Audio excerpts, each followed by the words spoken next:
Oke, masih dengan Profesor Kardus. Pada model standar partikel, keluarga fermion terdiri dari dua kelompok, yakni kelompok quark dan lepton. Keluarga lepton terdiri dari muon, elektron, dan neutrino. Muon memiliki massa 200 kali lebih besar daripada elektron, sedang elektron bermassa 1 juta kali lebih besar daripada neutrino, yang artinya neutrino merupakan keluarga lepton paling ringan, di mana massanya hampir 0,120 elektron volt, yang notabene merupakan partikel fermion paling ringan. Saking ringannya neutrino, bahkan partikel ini sulit untuk berinteraksi dengan materi umum.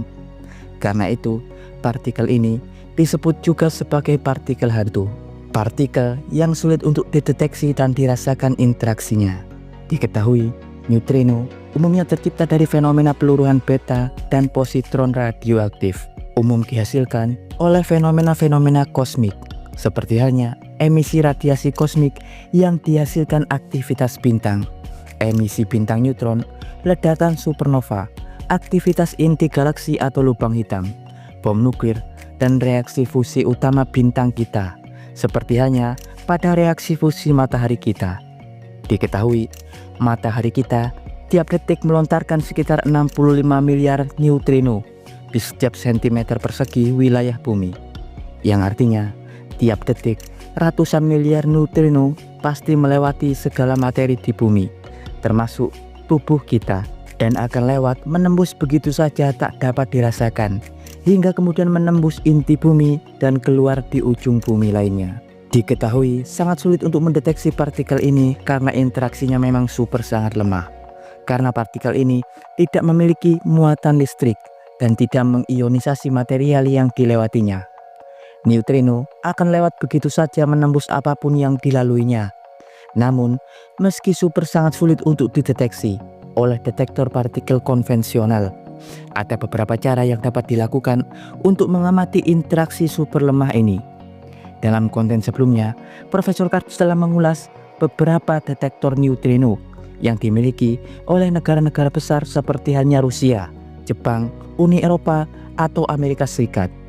Seperti halnya di Jepang, detektor neutrino Super Kamiokande yang diletakkan di perut bumi, yang disusun dari ribuan galon super steril dan ratusan tabung fotomultiplier, yang nantinya neutrino yang menembus bumi akan memasuki air super steril, layaknya radiasi Cherenkov yang masuk dan melewati air, yang nantinya percikan sinar neutrino tersebut akan melintas dalam air super steril dan akan dilihat oleh detektor cahaya ultrasensitif fotomultiplier yang mampu memperbesar rasio pencahayaannya hingga ratusan juta kali lipat, hingga akselerasi jalur neutrino dapat diukur dan dideteksi. Saat ini ada puluhan detektor neutrino di dunia yang umumnya terletak di wilayah-wilayah sepi dan sunyi dari berbagai hal kebisingan umum, seperti halnya di perut bumi, di bawah laut, di kutub selatan, dan sebagainya, di mana detektor-detektor tersebut umumnya difungsikan untuk memahami sumber dan perilaku fisika kuantum neutrino, untuk menyelidiki hubungannya dengan interaksi-interaksi aneh, seperti halnya interaksi pada materi gelap, energi gelap, dan banyak lagi yang lainnya.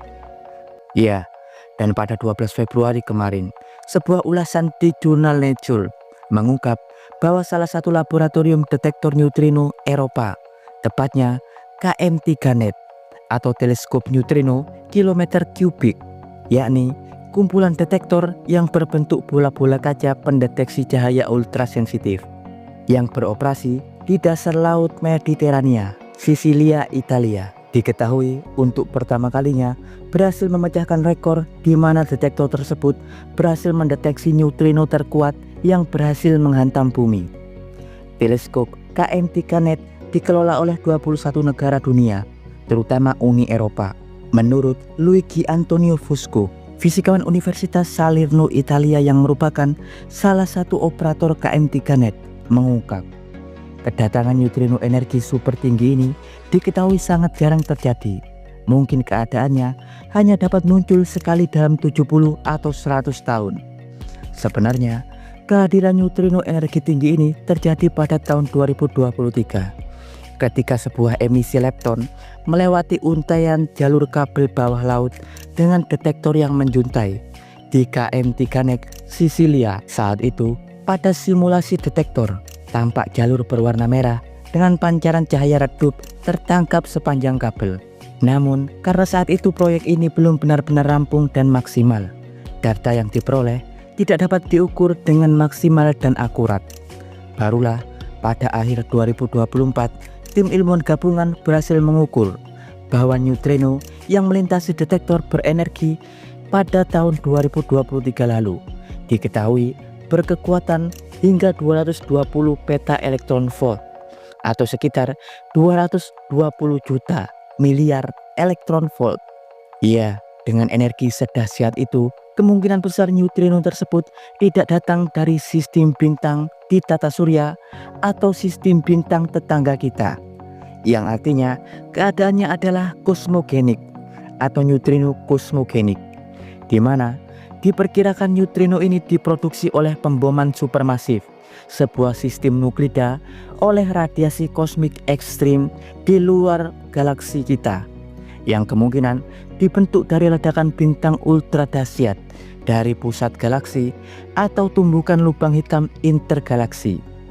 Temuan ini dapat membuktikan wawasan kita tentang interaksi dan fenomena nuklir yang dapat terbentuk dalam keadaan ekstrim dimanapun di alam semesta ini.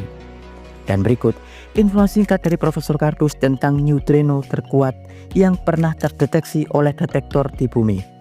Jangan lupa like, subscribe, dan tekan tombol lonceng di channel Profesor Kardus. Tak berijazah, tapi jenius. Profesor Kardus dari Sisilia, Italia, mengabarkan